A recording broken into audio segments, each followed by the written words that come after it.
Okay. Hello, ladies and gentlemen. This is the first and last episode of the title of the web for people that work kittens or say something like, if you have fun, this is it. But I'm actually going to talk about details today. About us. Now, in the next 30, 40 minutes, I'd like to get to part of the thing. First is, what do we do as a community and why do we do it?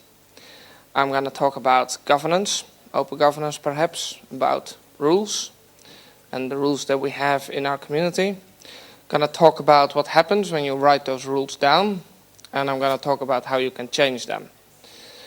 My goal is that you understand a little more about ourselves, about how we work, and maybe also how to change, because Ralph talked about change yesterday, and I think there has been quite a bit of talk about change at the conference. So I'd like to talk about change from kind of the social side of things.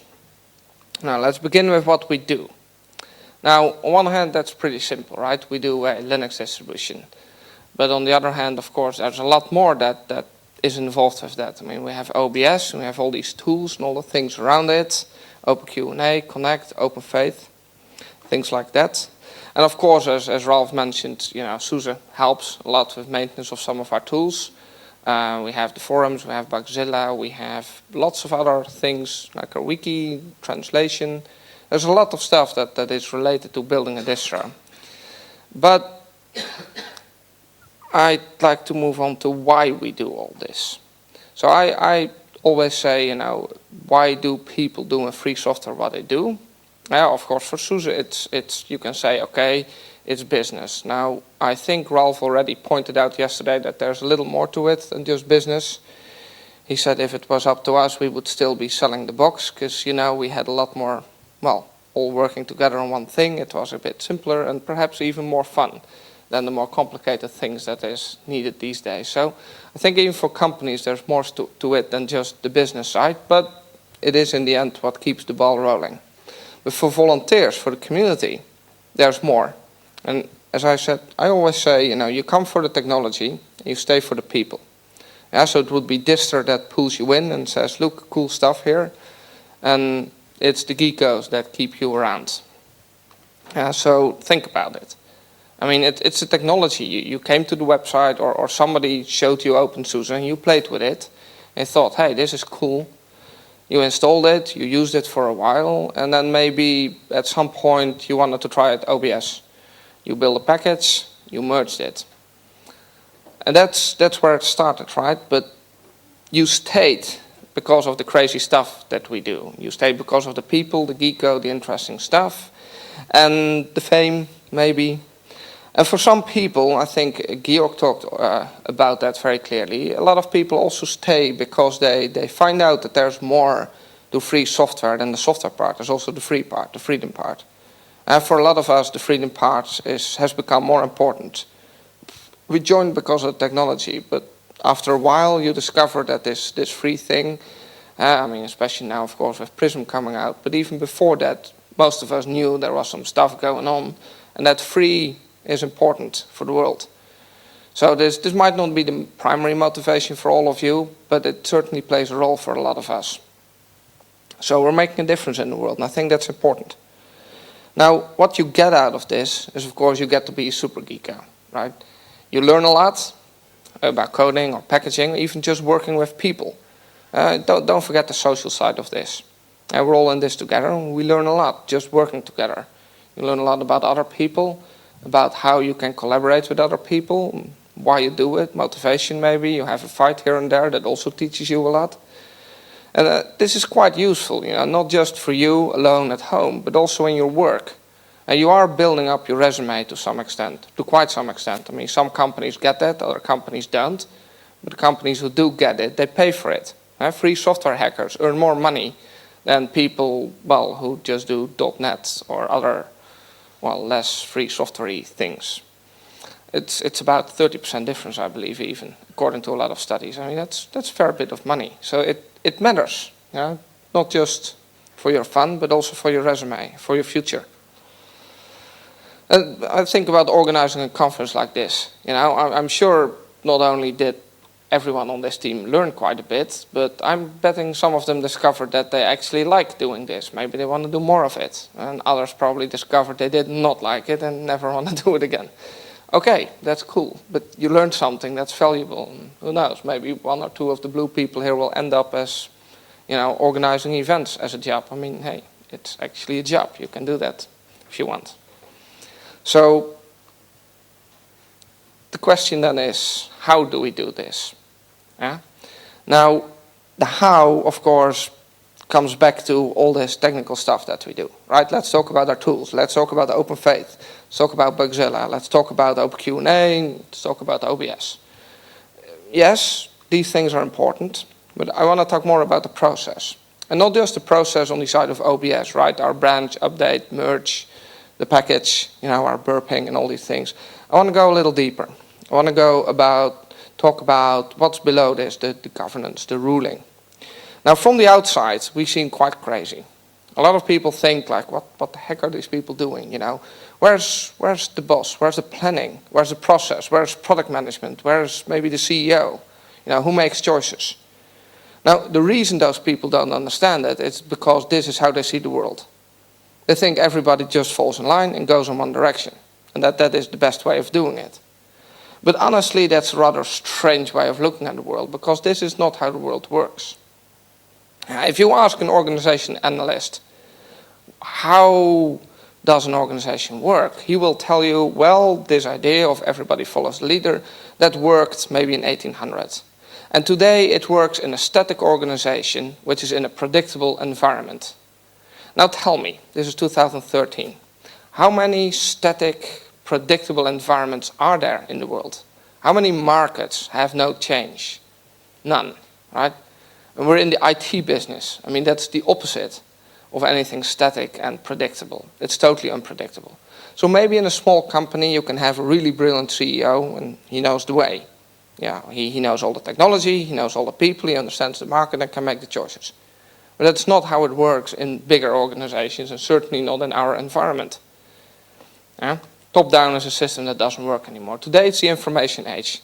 Things go bottom-up. We have 20% time projects, we have hack weeks, and that's where the real future ideas come from. Horizontal communication in organizations, things like that.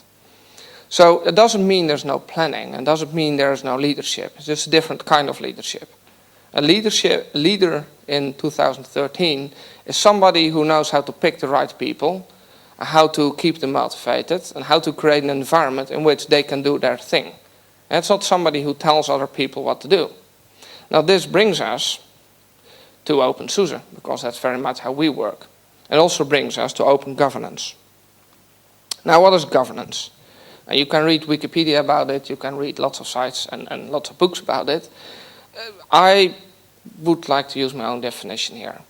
Governance is a structure, both written down and more implicit, that guides people in their behavior. So that also means that open governance and closed governance or corporate governance, or however you want to call it, it's essentially the same thing. Right? The mechanism behind it might be different, but in the end, governance is governance. The difference is, of course, where things come from. Now that structure that guides people in their behavior, it can be split in two things, explicit and implicit. And the explicit part we all know, that's visible, that's our structure as a community. It's written down, the hierarchy, the committees, the teams, the guidelines, all the stuff. And these rules, they are set by some kind of process that we know. It's maybe democratic or it was set up, historic in our case, for example. A lot of things come from how SUSE initially thought it would be good to structure a project. And you all know what I'm talking about, right? Here we have the guiding principles: transparency, collaboration, innovation. We have our code of conduct, okay? Be nice to each other. We have our strategy, our old strategy. By now, it's openSUSE for professionals, kind of. Of course, we have our tagline, have a lot of fun. I think it's also written down, so that's part of our explicit structure. But there's more to how we work, and this is our implicit part.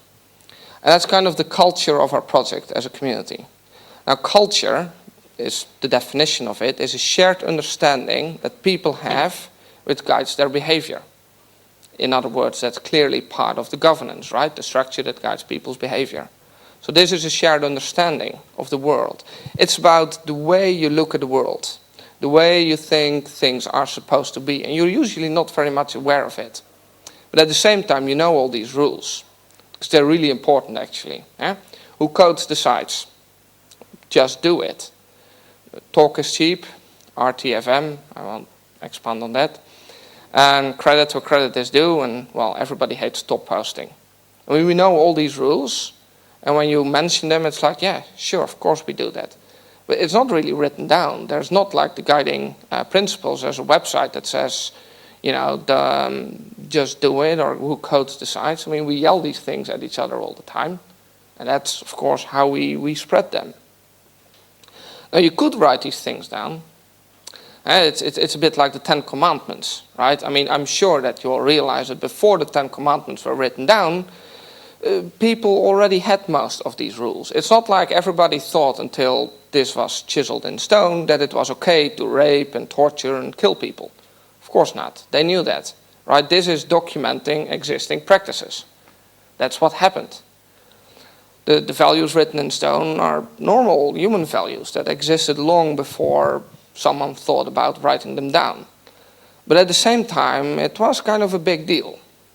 And why was it a big deal? That's what I want to think about now for a few minutes. What happens when you write things that everybody knows and everybody follows? What happens when you write them down?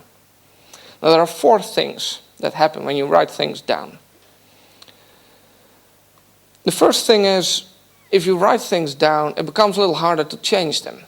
After all, it's written down. So if you want to change it, you need to discuss it. You need to talk about it. I mean, imagine there were 100 commandments. Okay, not just the 10 main rules, but there would be stuff that is honestly completely irrelevant today, right? The world has changed quite a bit in the last 2, 3, 4,000 years. It would be quite problematic if there were rules about how you need to clothe yourself, and we would all follow those literally. That would make things hard. I mean, let's say, you know, you need to wear very few clothes. That wouldn't really work for Eskimos, I'm sure. And, you know, the other way around. The more rules you have, the less flexible you become as an organization or a community. Take slavery. 3,000 years ago, it was completely normal. Nobody had a problem with it. You won't find anything in anything written before 2,000 years ago that says, you know, maybe there's something slightly morally shady about slavery. It's completely okay. At the same time, today, everyone pretty much agrees that there's something wrong with slavery. I mean, you use it as a bad term. We have laws in pretty much every country against it. So the world has changed quite a bit, and it's good that those things are flexible. It needs to be. So if you write down rules, you need to also write down how to change them. And keep in mind that even when you do write down how to change them, you still made it difficult. Now, the second thing that happens when you write rules down is that you have to start to follow them. Now, that sounds rather obvious because, you know, you followed them before too. Yes, but you had some flexibility. Take the top posting thing. You shouldn't top post. As long as it's not written down, you can be quite easily flexible about it. If someone writes a huge rant to an email list, you can reply with a top post and say, look, this kind of bullshit, we don't want that here. End of it. But if you have a written down rule, you shouldn't do top posting, you might think twice about doing that, even though it makes total sense to break the rule in that point. So writing down rules makes it harder to break them. And this is also very cultural, dependent on culture. I mean, some cultures are much easier bending the rules a little bit. Other cultures are very black and white. If it's written down to do X, nothing else. So this also gets us in an area where there are big differences between countries and people, how they look at it. So the second lesson is, you know, write down rules in a way that includes this flexibility. Because in some cultures, it's just not very acceptable to break rules. When you write rules down, make them flexible, not static. Focus them on goals instead of on the rule itself, on the behavior that you want, but focus on why you want this. Third thing, if you write things down, it becomes clear what to do. Other people from the outside, they can see, okay, this is what I'm supposed to do, because, you know, it says here, do X. And this is a good thing about rules. They bring some clarity. They bring, you know, an easy way of knowing the project. It brings transparency to a project. Some free software projects have written down a lot more than others. For these projects, it's easier to join them. Even though you might not like the rules, at least you know what the rules are. We're, as openSUSE, I think, quite well known for being, well, very opaque. We don't have a lot of rules written down, and that makes it harder for people to find out how things work. And this was mentioned yesterday. How do you become a package reviewer in openSUSE? Well, one person managed to do it, but nobody really knows how he did it. So these things, it might help to write it down, at least from the perspective of let's get new people involved. So written down rules do remove a barrier to contribution. And another thing that they do is they create some kind of trust. As soon as you've written down, this is the process of becoming a reviewer in openSUSE, then people who do those steps can trust that they will become a reviewer. Because if someone then goes like, you know, I don't like this guy, let's not make him a reviewer. Wait. He went through the steps. This is the process. We wrote it down. I have to follow this. So it also creates a kind of a trust. You know that if you put in the time and the energy, you will actually get the desired outcome. If all these things are vague and not written down, there's actually no guarantee for people who follow the rules that they actually will get what they were trying to get. I think this is something a lot of people don't realize, but writing down stuff actually creates kind of a trust because it creates a promise to people about why they do what they do and how they can get what they want. So you can count on people to follow these things and then know what will happen. And it's really important, I think. I mean, you wouldn't sign a multi-million-dollar contract without actually writing down what you would get for it, would you? It's not a smart move usually. There's actually a fifth one. Sorry, I said 4. Last but not least, this is a slightly different one. This is almost a vague one, I would say. But rules have a tendency to grow. This is the bureaucracy that we all dislike so much. I mean, yes, bureaucracy has good sides, but it has bad sides, namely that it has a tendency to grow, and keep growing and keep growing. You get more and more rules. And this might even be one of the worst sides of rules because it's very hard to prevent. And once you've written down things, you might change them with some effort, but totally removing them, well, that doesn't happen very often. So once you've written stuff down, it probably won't go away. So you should think about what you write down and when and where and for what reason. Because once you have, you might be able to change it, but you won't be able to erase it.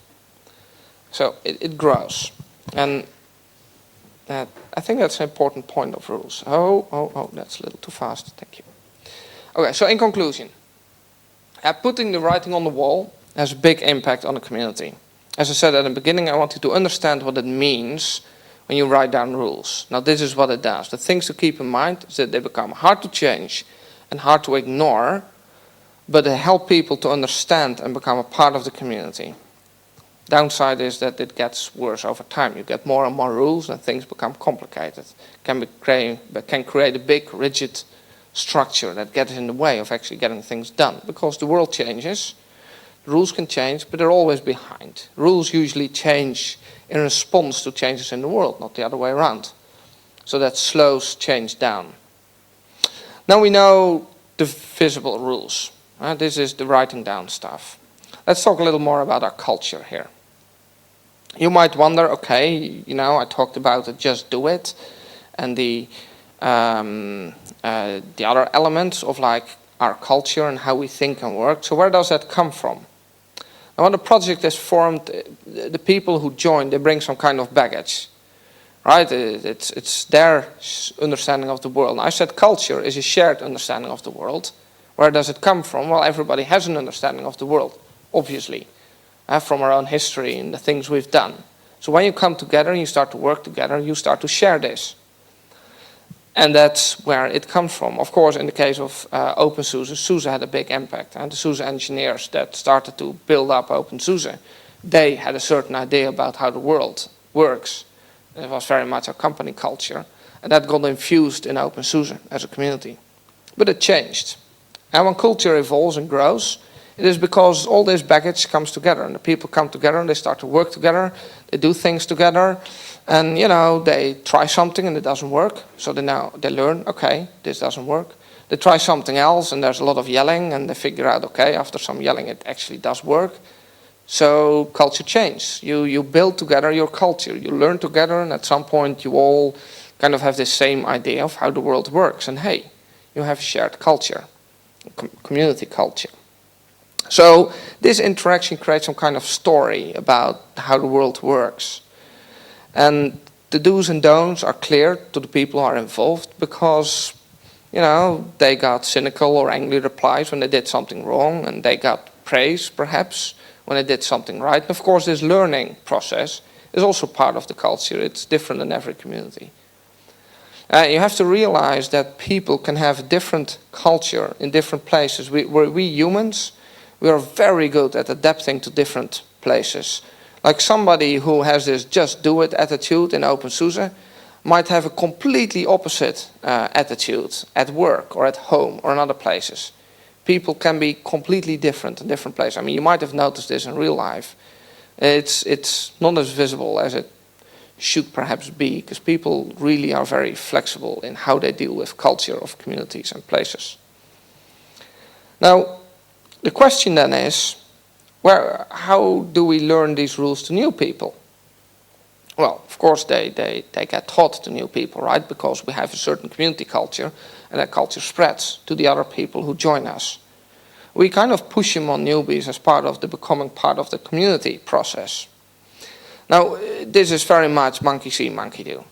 Okay, you watch other people at work, you lurk on a mailing list, and you see how people work here. Okay, if you do top hosting, you get yelled at. Okay, apparently there's a rule, don't do top hosting. Might not be written down, but it's there. And you learn it.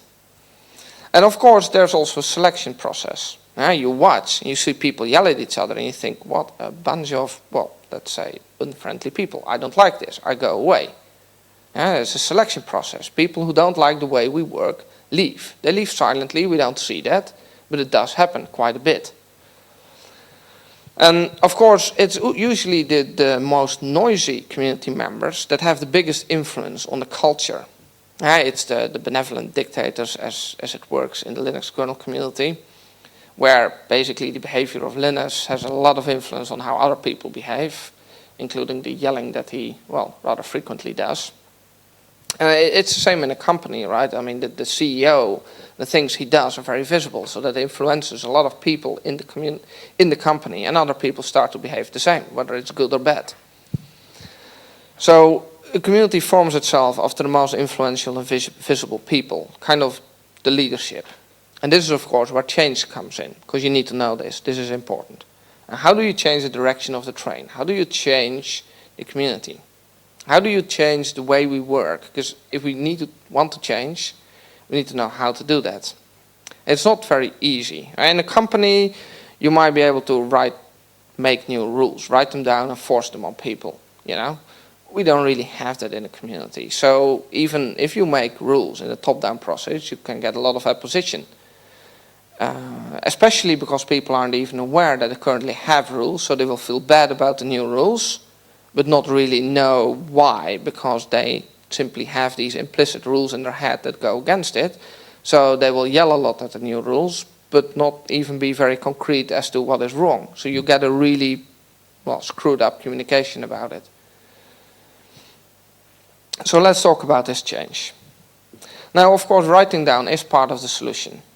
If you can write down how you currently work and agree on that and figure out what the rules are, that helps you a lot. If you want to change, it helps to write things down. You might not really make rules out of it, but at least make clear to people, look, we have this way of doing things. Take the just do it. We have this culture of just do it.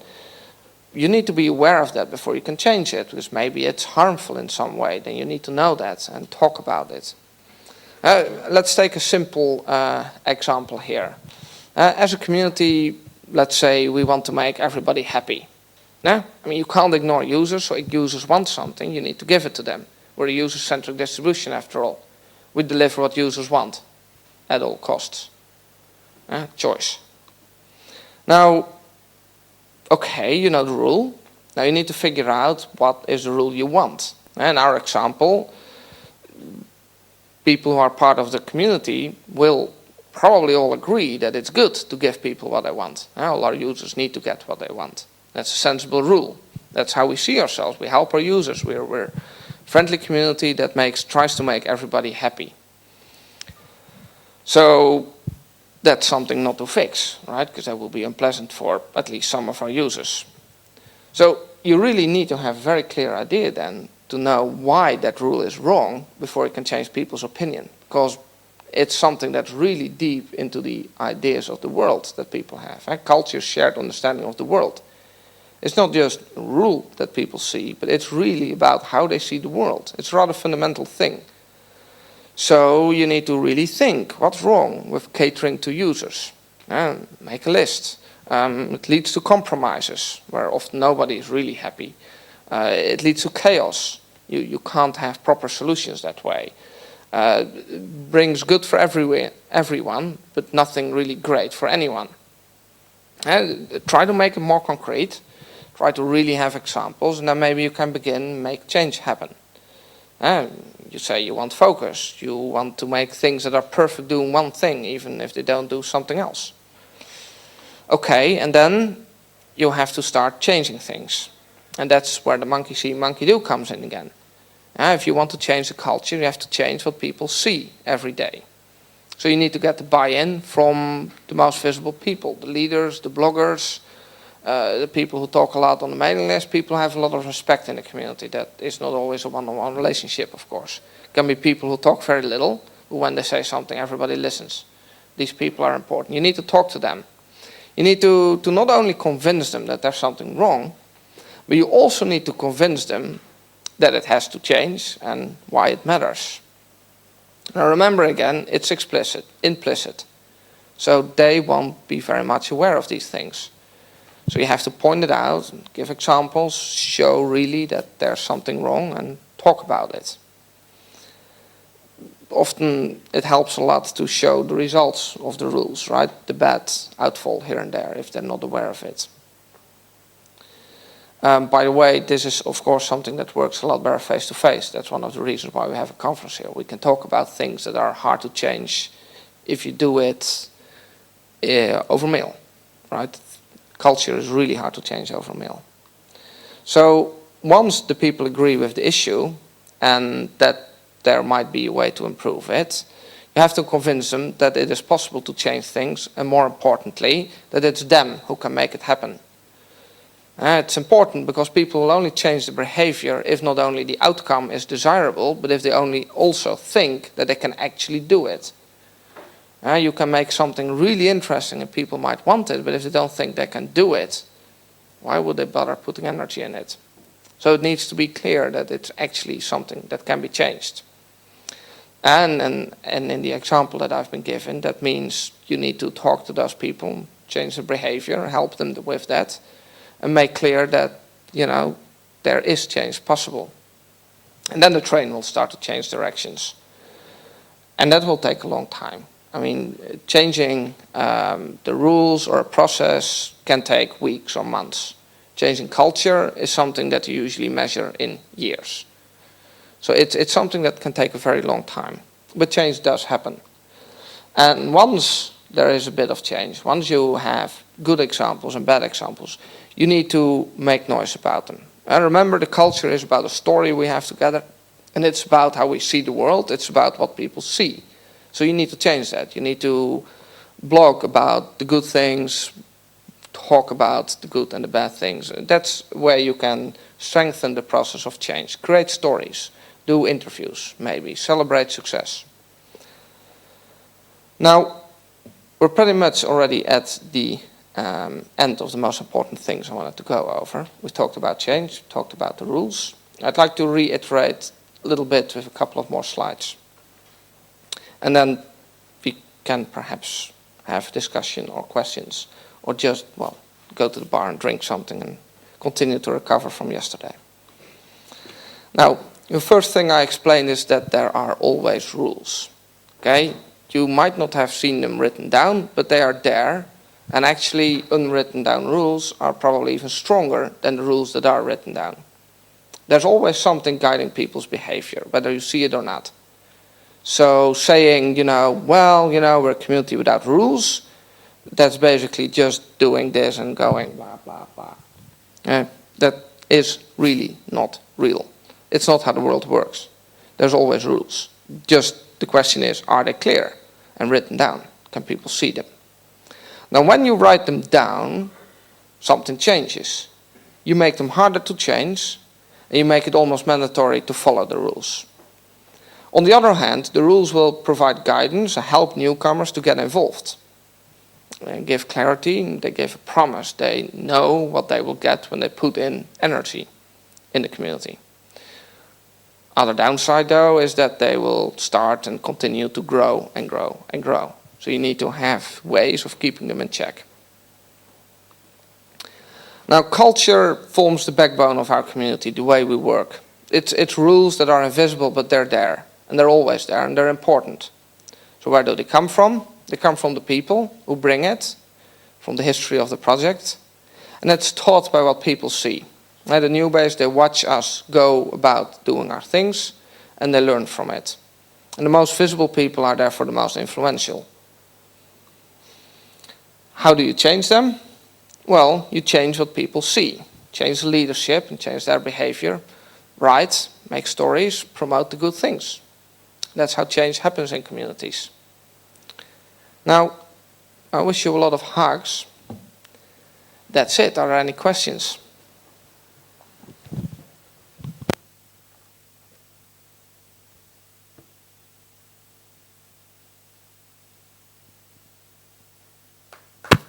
Okay.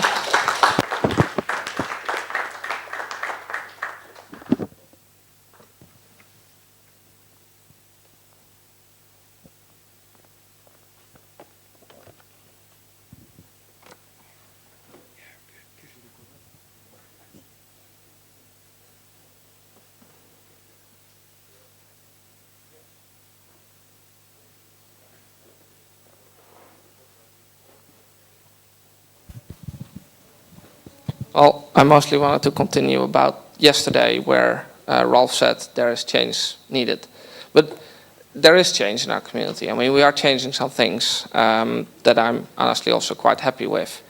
So whether I want to see more change, I did not really want to go out here and say there needs to be more change, because honestly I think there's processes at work that are going in the right direction.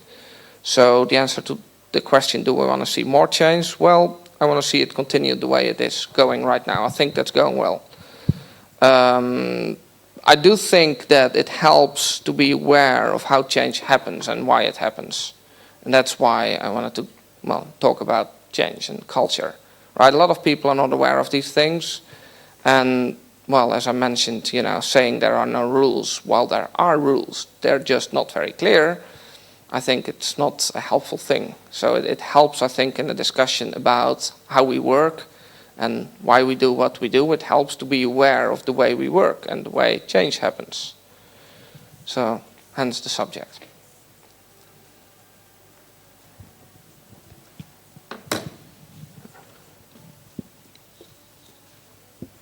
Hi, Jos. Hey, what Carlos. most important change you have seen the last year in the project? Sorry? What's the most important or significant, most important change you had seen this last year?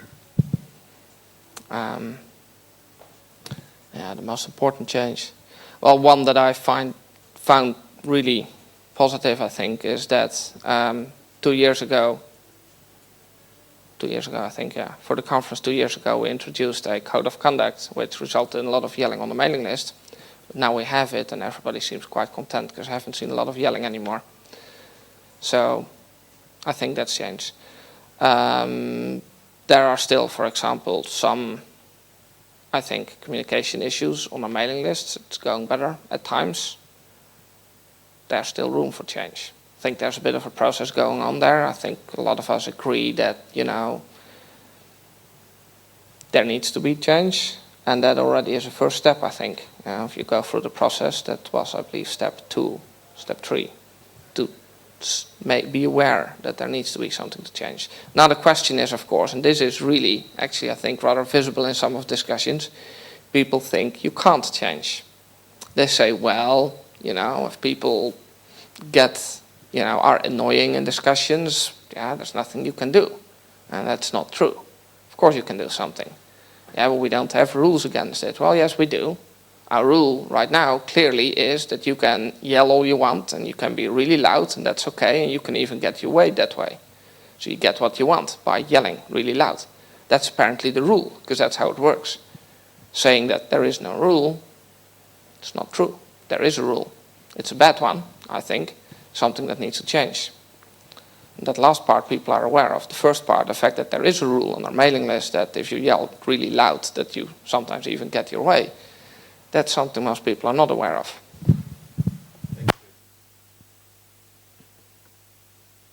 Another question? No. Thank you, Josh.